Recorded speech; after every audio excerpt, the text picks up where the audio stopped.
And I came from a small church, but I didn't know they brought me to a very big church to expose me. And I said, wow, this is the doing of the Lord. And when I came here, the saying was proved. The saying that the world is a global village. Only for me to discover a lot of people that I know. I was saying in Panamacha, only few people I know. When I came in here, so the Praise Baptist Church had taken a lot of people I knew from Ngorimi, Sabonisha, and Hosombe. That is wonderful. Pray this morning as we round up this very revival, the thanksgiving the Lord is going to still bless us together.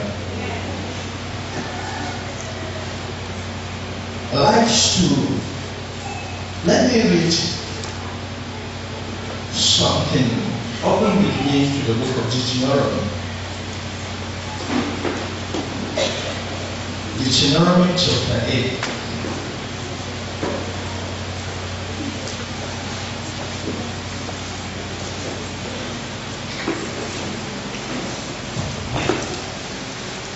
Deuteronomy chapter 8, I read quickly from verse 10.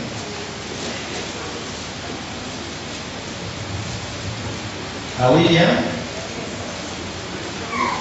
When you have eaten and are satisfied, praise the Lord your God for the good land He has given you. Be careful that you do not forget the Lord your God, failing to observe His commands, His laws and His decrees that I am giving you this day. Otherwise, when you eat and are satisfied, when you build fine houses and settle down, and when your herds and flocks grow large, and your silver and gold increase, and all you have is multiplied, then your heart will become proud, and you will forget the Lord your God, who brought you out of Egypt, out of the land of slavery. He led you through the vast and dreadful forest, that thirsty and waterless land, with its venomous snakes and scorpions. He brought you water out of hard rock. He gave you manna to eat in the desert, something your fathers had never known, to humble and to test you, so that in the end it might go well with you. You may say to yourself, my power and the strength of my hands have produced this wealth for me. But remember the Lord your God, for it is He who gives you the ability to produce wealth and to confirm His covenant, which He swore to your forefathers, as it is today. Let us pray. We thank you, Lord, for another opportunity to be in your presence. It is good that we are here. Lord, we believe you are here with us. We come in humility of heart. We ask you to show us mercy, to forgive and cleanse us from every of our unrighteousness. We invite your presence this morning to come. Come in your fullness and in your power. Manifest yourself in our gathering. The purpose you gather us that you will bless us this morning. My Father, I ask your word is spirit and is life. Speak it to your children. Let it bless and transform our lives. At the end, I'm asking that Lord, you alone be glorified. The blessing shall be ours. In Jesus' name we pray. Amen. By the grace of God, we have been looking through the theme of our revival, great revival. The first day we attempted to see that the book of Ezekiel, we saw the background to that very book. We saw God giving Ezekiel, calling Ezekiel, commissioning him, and giving him a message to the nation of Israel, to the surrounding nations, and then he also gave them a message of hope, because Ezekiel began with a message of doom. The Lord was going to judge his people, the Israelites, and God was also going to send them to captivity. And in that captivity which they have been, that is, he confirmed what Prophet Jeremiah was saying. And And don't forget, Ezekiel was old in the land of the captivity. And then we saw the message he took to the nation of Israel. And then we also saw the message to the surrounding nations that God was going to punish them.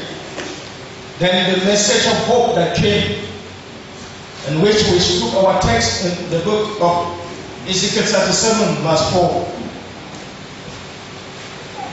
And the second day we saw the characteristic of revival. That God principally He is the principal revival. The person that brings revival is God himself. But he uses instrument. And in which we saw that leaders are involved in revival. God is involved, leaders are involved, people are involved. And people together with the leader assess to see the situation that needs to be changed. And we see that people need to also take decisions on what they want to do. And then we will see the blessing of God will come after people have taken decisions to renounce their ways and turn to God. Then on Friday we saw hindrances to revival. And the capital thing we dealt with was sin. And in diverse ways in which we look at it last Friday. While we wrap up today, what we see that revival has its impact. Revival, after it has come, or when it is come, there are things that people are bound to witness. Which I believe that God, just like I told you the other day, God may notify your whole place here the way He did in the old days of old. But in a special way, God has a way in which He may be walking in Praise Baptist Church as a means or as a sign of revival. In by nature, God has decided to use this very program to bless one life. To Him be the glory. Because He has a purpose. And you don't know maybe that one life, you don't know what God can use Him to do in this church or somewhere. That's God for you. Today, we will look at it, the great revival, the impacts that come. We will see signs of people hungering for God's word. We will see people hungering to do the things of the Lord. Which I want to pray that will be. That's my earnest desire, pray for this church. Because I know our characteristic as Baptists. When I showed the church this morning, I marveled. I said, what happened in the other days? I don't know. But that is some of the characteristics of Baptists. We don't value some of the things we have. This morning when I was coming to church, I got delayed that I came there because I didn't know this your road. This living faith on the place. So true. Those who know the road always lead them like Baba. Came to beat the traffic. And you can see people trooping, running. But when it comes to us Baptists, we treat the things of God with all kind of dexterity. We feel as if I just know. But the Lord will help us. This morning we'll look at the blessings of great revival that we will not forget, lest we forget the blessings of God. Do not forget the blessings of God. The great revival comes, but we should not forget the aftermath, the blessings of God. That's the emphasis I would like to make this morning. Hallelujah.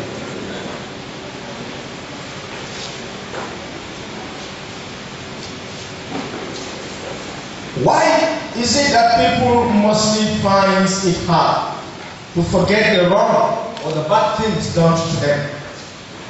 But they always forget the good so fast. Why is it that people don't stick to the wrong that have been done to them? I wonder how don't come but don't come matter. But often people will say good things and they will forget very fast. Why is it so? Have you ever think about it? That is human being. There's something the Lord laid in my heart I want to drop it concerning the aftermath of revival. Praise Baptist Church in this city. In 2 Kings chapter 7, verse 1 to 2. when the king of Aram besieged Samaria, the Bible said there was famine. The famine was so severe, very terrible, to the point that the condition of living was so hard.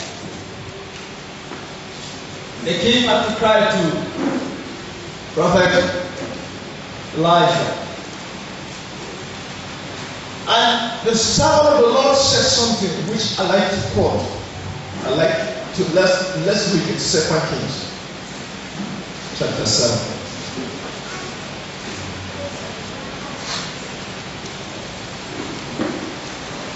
Second Kings 7, verse 1 and 2.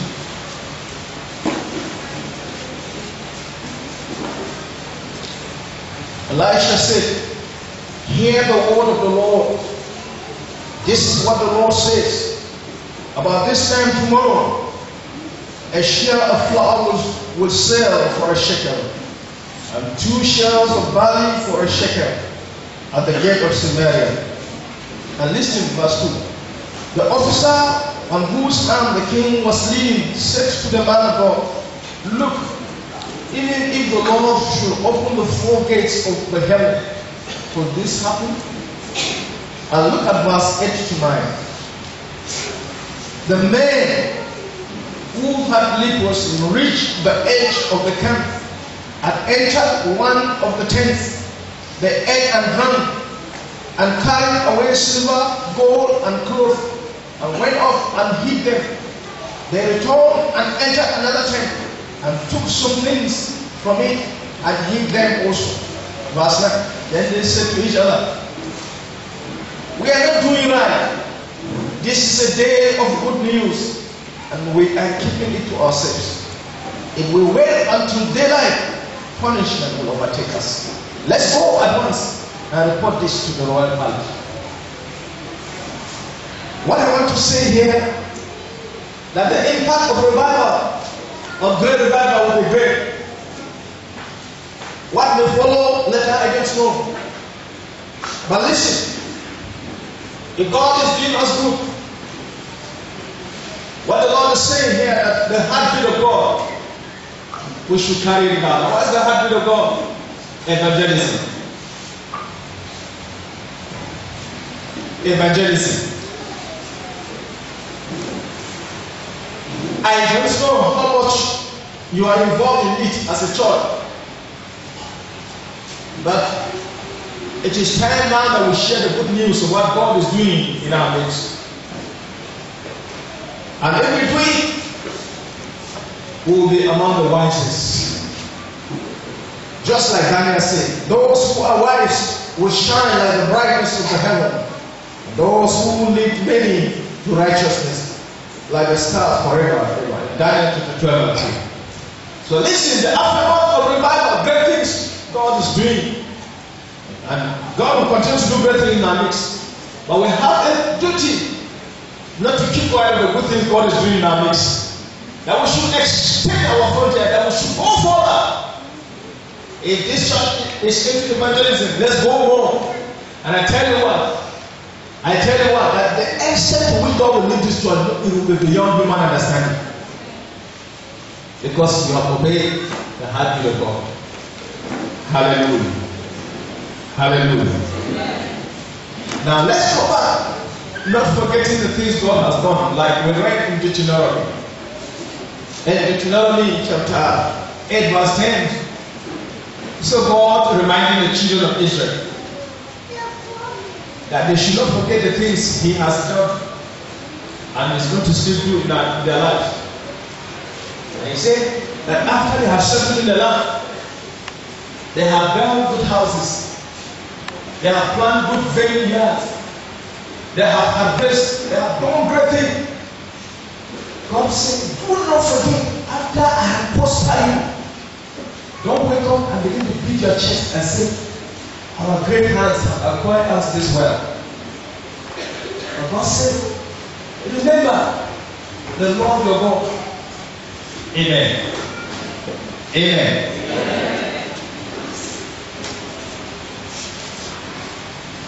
Oftentimes, when God lifts men up, there is that temptation. That's why I said, somebody that has been crowded in poverty, he will soon forget when his situation changes, that he has ever tried, that he has ever, he has ever suffered in his house, that he has ever slept hungry in his house. Sometimes he forget, and he says, why is it so that people are very fast to forget good things? When God changes the situation, somebody was living from hand to mouth, somebody that could find it hard to feed or send his children to school, suddenly the Lord promotes him, suddenly there's a great upliftment, a breakthrough. Somebody whose business was just little bit small. Very soon, when God was giving him a breakthrough power, before you understand, he will forget the house of God. This is the man that pretty much very late in the house of God for him. Oh God, give him promotion. Oh God, give him a job. But very soon, the guy is a general manager tomorrow, and coming to church has become a thing of the past. He even forgets that the church has even assisted him when he could not eat, when he could not feed in his house. And some will give you excuses. You know what? The work is too much for me. I'm the only man in charge. And the question is, can we pray that God should take the job away from you so that you have time for God? In the church, we ask him, can we ask God to take the job so that we can have time for him? Hallelujah. I want to go back to where our scripture was taken in Luke chapter 17. And I want to specifically say something there. In verse 14, after the lepers, the 10 lepers cried to Jesus to have mercy on them. The Bible helps us understand that Jesus said, go and show yourselves to the priest. What does that indicate? Instruction. Instruction. Go and show yourself to the priest as it is in the law.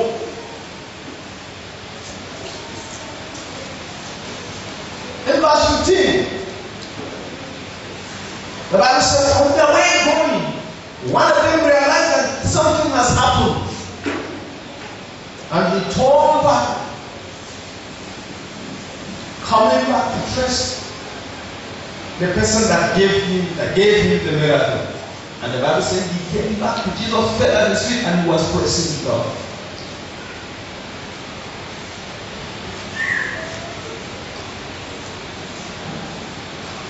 In verse 16, he said he threw himself at Jesus' feet and thanked him. And he was a Samaritan. Let me say something here. When I read the place, he got to a place, I marked it and he said, and he was a Samaritan. I said, but why? We know this in the Bible that the Samaritans were people who the Jews don't regard them as, they look at them as Catholic, look at them as people who cannot be really associated. But the Bible says he was a Samaritan. And the question is, this is the very Samaritan that is not regarded as the one that has the need to come and appreciate God. They say we are doing another giving. It may not be the man that is occupying the managerial level in the NNPC that may bring the father's thanksgiving to God to me. It could be that woman who is crying for say, it could be that woman that is crying maize, roasted maize. She could be the person that may give the best to God. And that she is that Samaritan. And then the people were looking up to them, soon as you got to get to prison, and then they shock you. Hallelujah. A story was told of one young man. One day, Thanksgiving was being done in the church. And the young man was so happy. When songs were read and offerings were being brought, the young man didn't have anything. And he didn't know what to do. We're told that he danced so much. And when the Lord was saying that, we just stood like sheep this morning. I said, look at the young man down. And the big bomb when they were dropping. He just danced and he just did like this.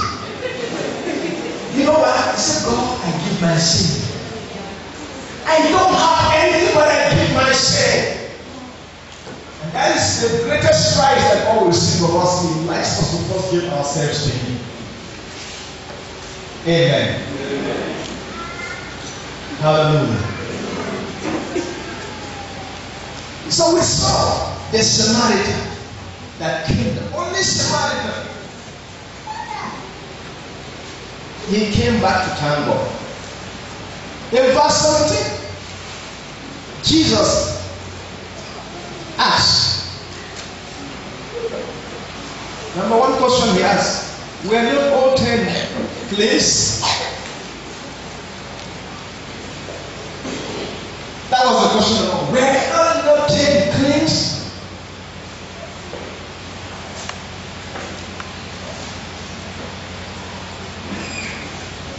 And the second question is, where are the other 9? And I want to ask this morning, we began the year 2013. We set out a journey. Some of us didn't enter covenant with God. Some began with God. But let me tell you, the journey of 2013 is coming to a close. How the very started, some are moved here. Am I right? Am I right? Well, if you have not lost some of your loved ones this year, I have lost some. Very close to me. But we began the year 2013 with many. Where are some today? They are not.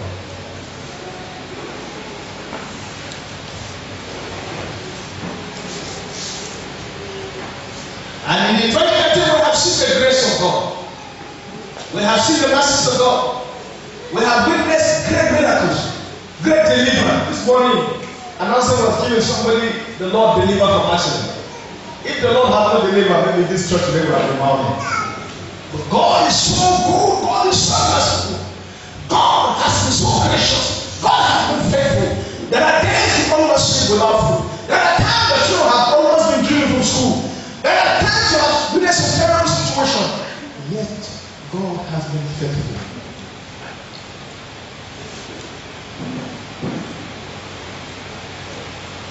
I'm not surprised if some people did not come to church today and I mentioned the thing.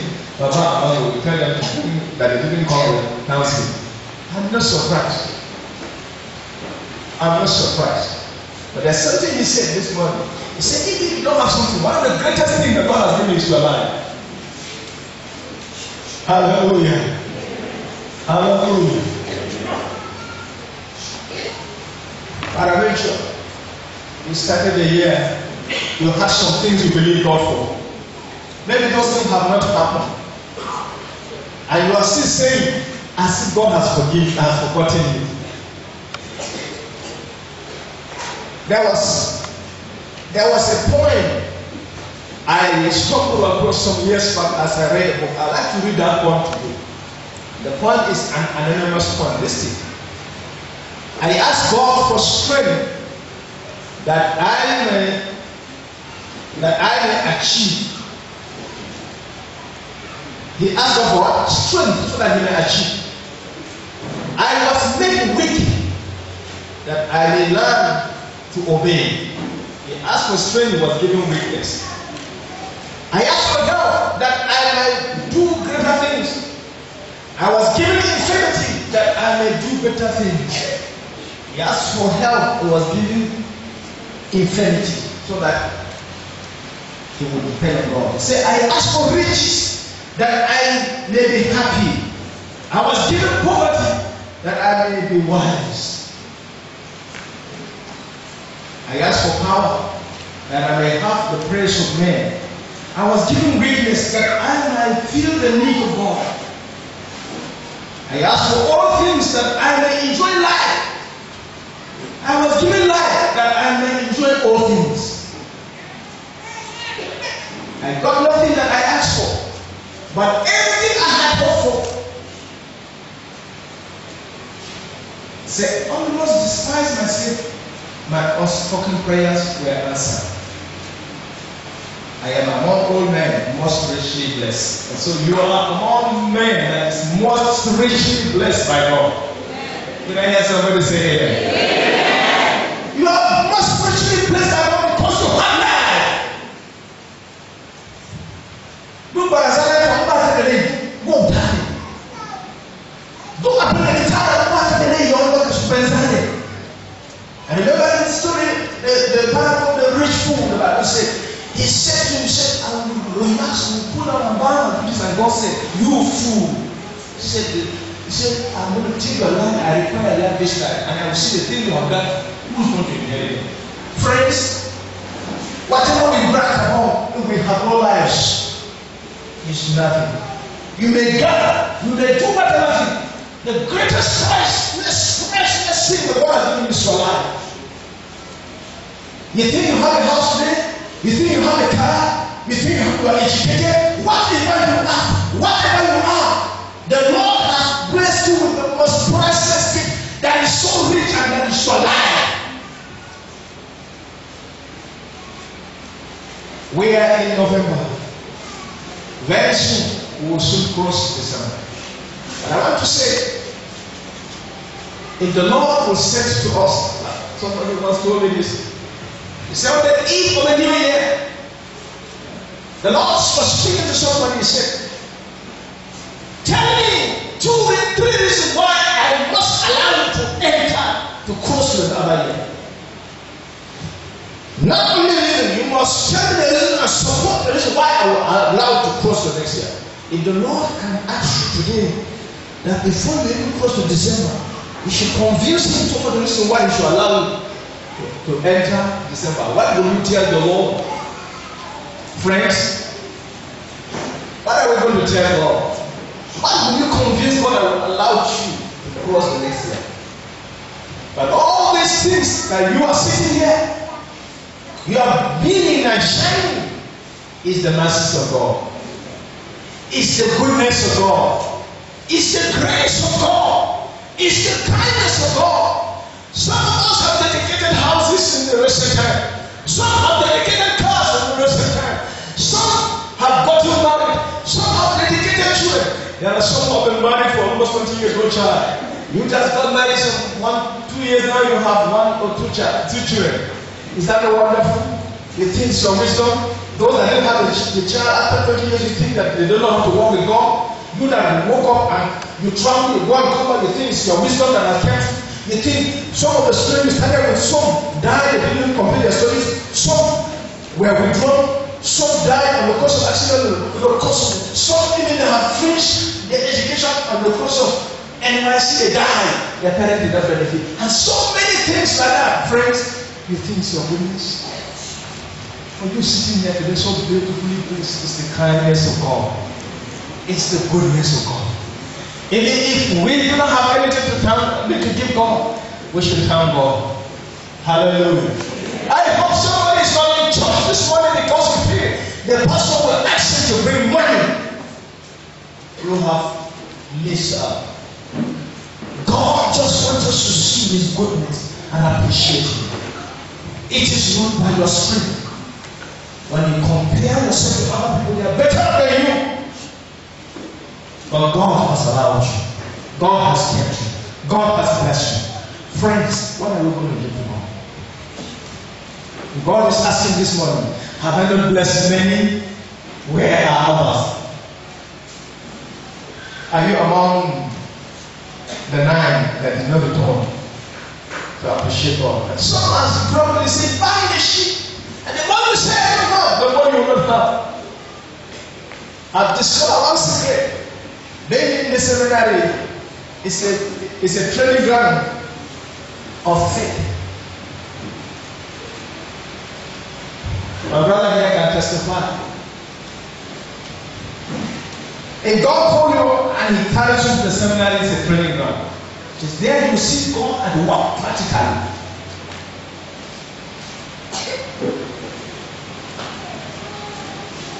And let me tell you, if you say you have not seen God, I have seen God at work. in my life, and I know it is God. Because they will say tomorrow they're dragging school fees, and somebody will just come and say, they are looking for Pastor Luleo. Say, what is happening? Say, somebody came yesterday and paid your school fees. Today you would have missed class. See God at work.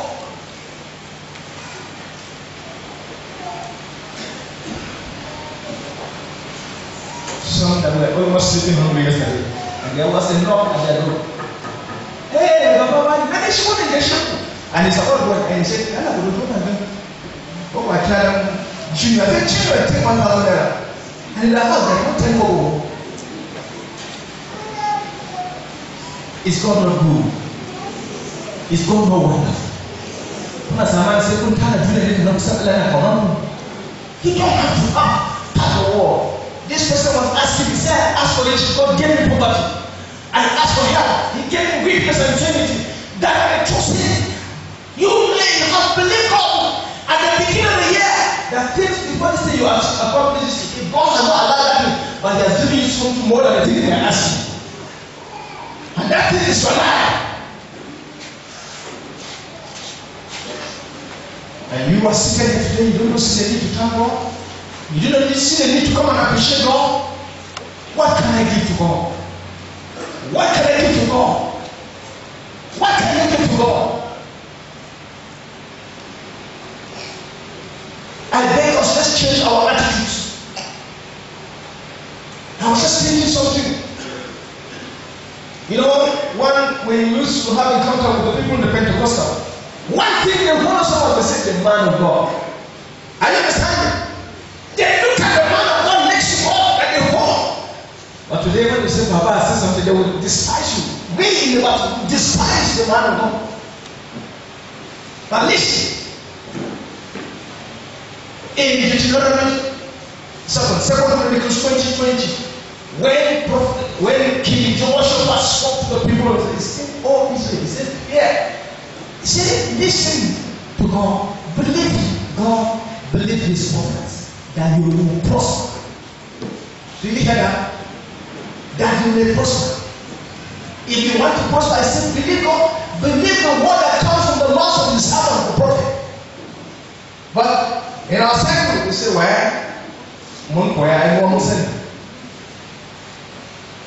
hallelujah. Amen. But here I said, I want to tell you the secret.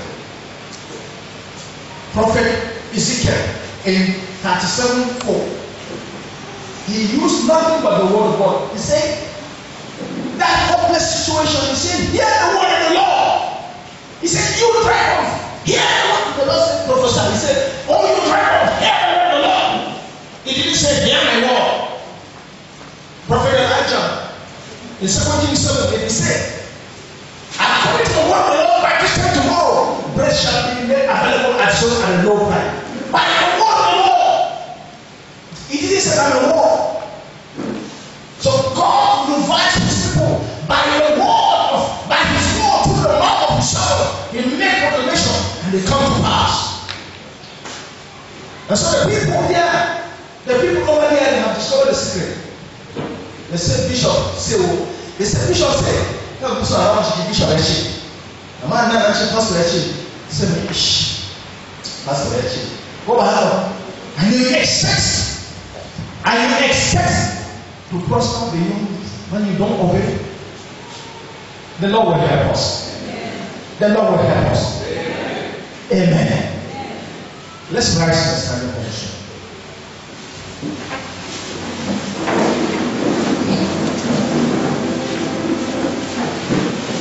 Where are the other members? Where are the other 9? Don't be like the 9 lepers who forgot soon the goodness of the Lord. Hallelujah.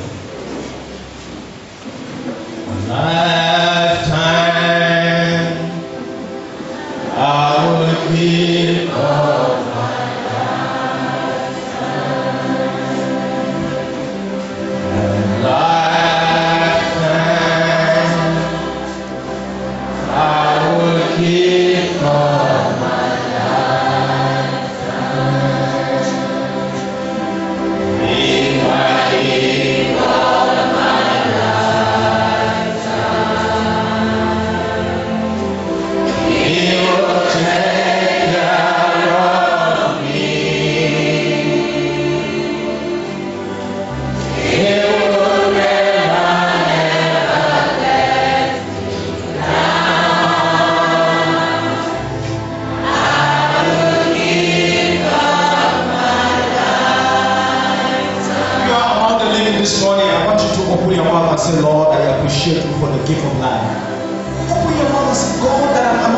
this morning, I thank you.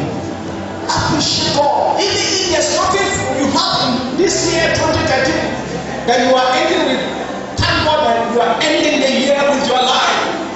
That is the most precious gift, most precious that money can buy. Appreciate the Lord this morning.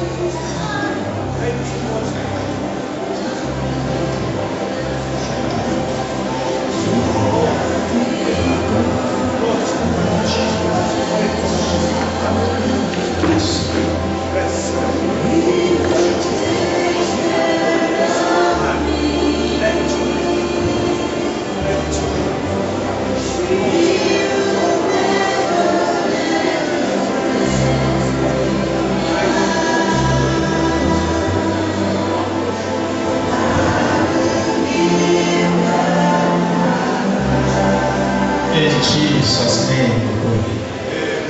My Father, my Lord, and my God,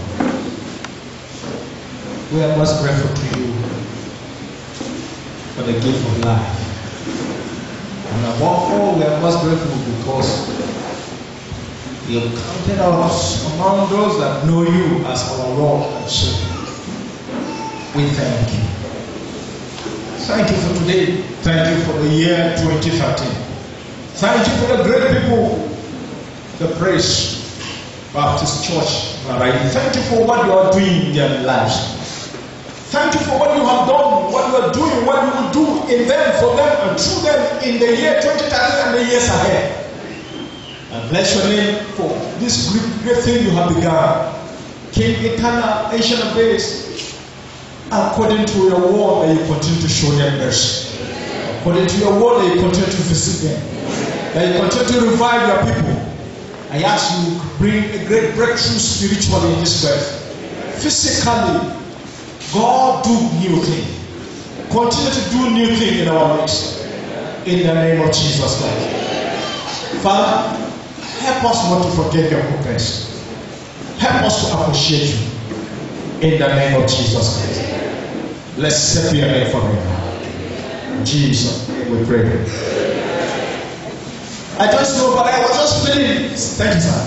When Baba said that we should give our thanksgiving, and so many people misunderstood because I was expecting I would see a cow here. I don't know. Are there people that got cow? Because really, even some who have got that, Baba, I can't matter with Luna. For the chicken, Baba, you got our dancing shop. What over to you?